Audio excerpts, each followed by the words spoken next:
Hi class. Now I get to tell you about one of the coolest concepts in in physical laws, and that's latent heat. Latent heat involves the phase changes of water. Okay, and so anytime water changes phases, it's either going to require the absorption of heat to make that phase change, or during the phase change, it's going to release heat. This is a concept that is really, really important in meteorology, and it's a concept that I just get really geeked up about. And so I'm excited to tell you about this process of latent heat. Like I said, it's really important in meteorology, and so we'll be talking about this a lot as we continue on into this semester. So what we're going to do, we're going to take a look at the three phase changes that take place that require the absorption of heat, and then we'll take a look at the three phase changes that release heat energy. And again, I should introduce the three phases as solid, liquid, and vapor. I guess I just assumed that you knew that, but just in case, those are the three phases. And we're going to, so anytime water changes phases between some solid to liquid, liquid to vapor, solid to vapor, or backwards, it's going to absorb or release heat energy. Okay, so let's first take a look at the three phase changes that require the absorption of heat or the input of heat energy. And you know these. Okay, so the first one, going from solid to liquid, of course we know this is melting.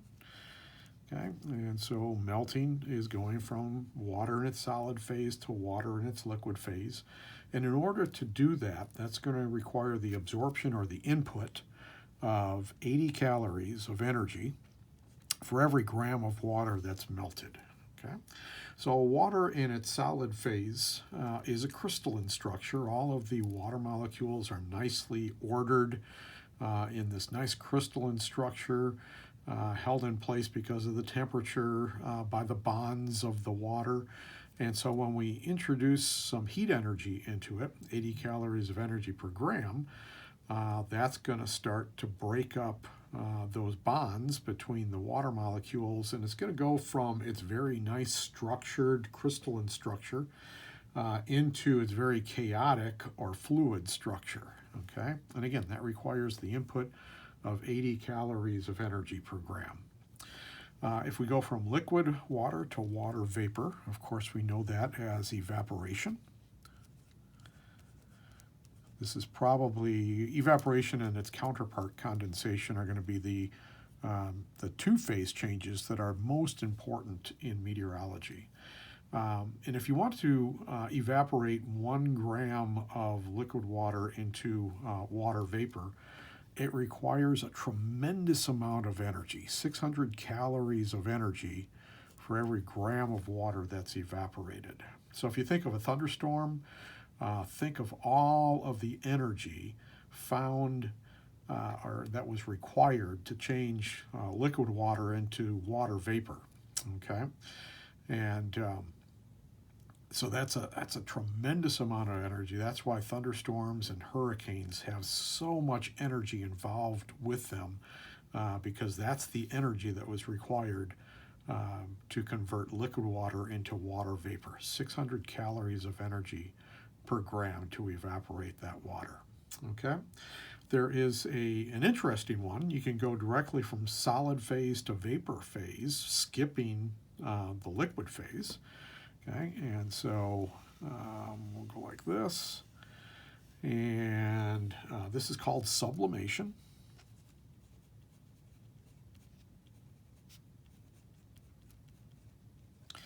And sublimation requires the absorption or the input of 680 calories of energy for every gram of water that's sublimated. Okay, this is it's not nearly as common, it's not unusual, but it's not nearly as common as melting and evaporation is in nature. Okay, and an example of going from solid to vapor, now this is not water, so you got to take that into consideration, but if you've ever watched dry ice, okay, that's actually solid carbon dioxide. There is no liquid phase to it. It goes directly from solid to vapor. Okay, but again, that's carbon dioxide, not water. So those are the three phase changes of water that require the absorption of heat: melting, evaporation, and sublimation. Okay, so now let's take a look at the three phase changes of water that will release heat energy when they change phase. So let's start with vapor, and going back to liquid, of course, we know that as condensation.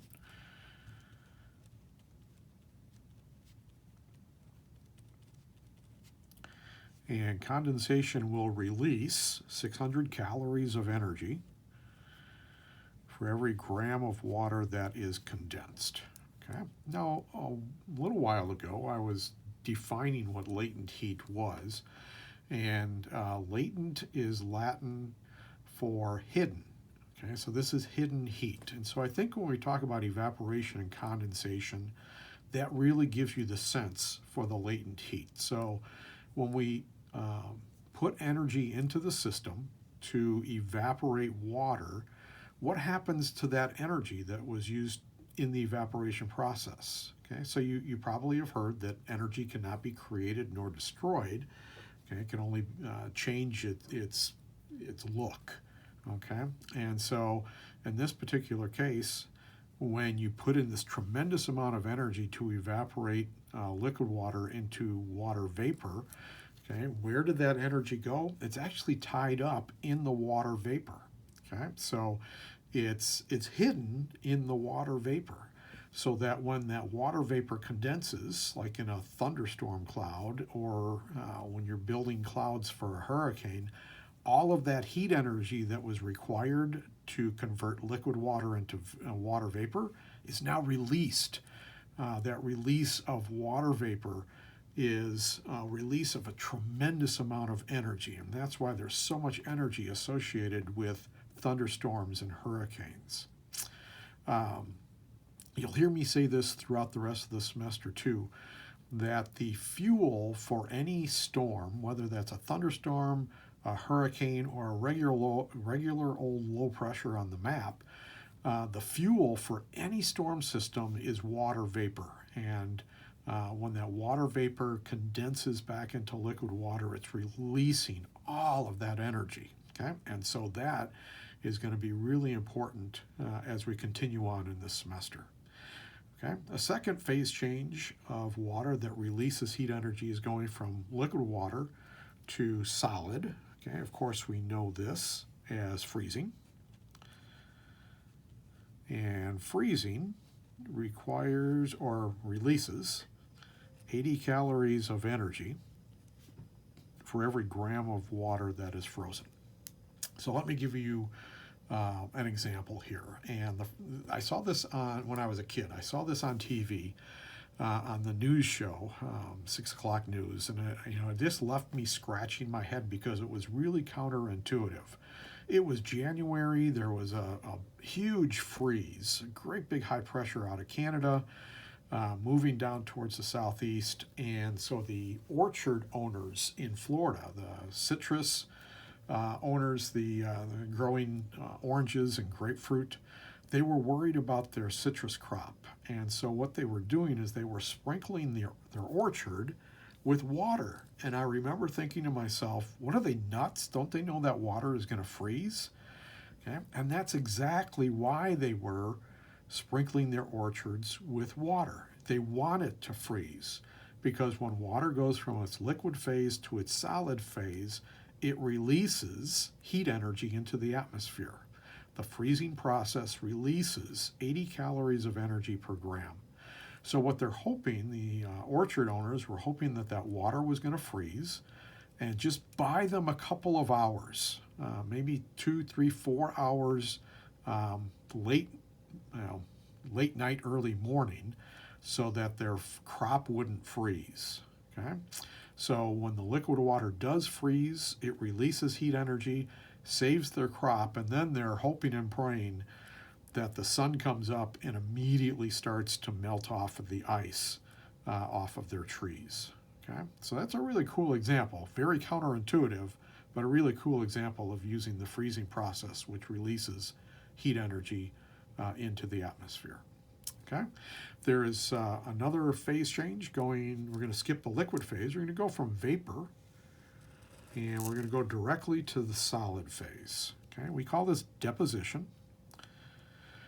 Okay, and that's water vapor being deposited as an ice crystal. Okay, and so and again, this will release 680 calories of energy for every gram of water that's deposited. Okay, so whenever you see frost on the grass or frost on your windshield, okay, that is water vapor being deposited on the grass as frost, or on your windshield as frost. And in the process, it has released 680 calories of energy per gram. Okay, so those are the phase changes of water that either absorb heat or release heat. Okay, and what we're talking about here again is latent heat. Okay, so latent heat is always associated with the phase change of water. Alrighty, so next we'll take a look at the application of latent heat to weather.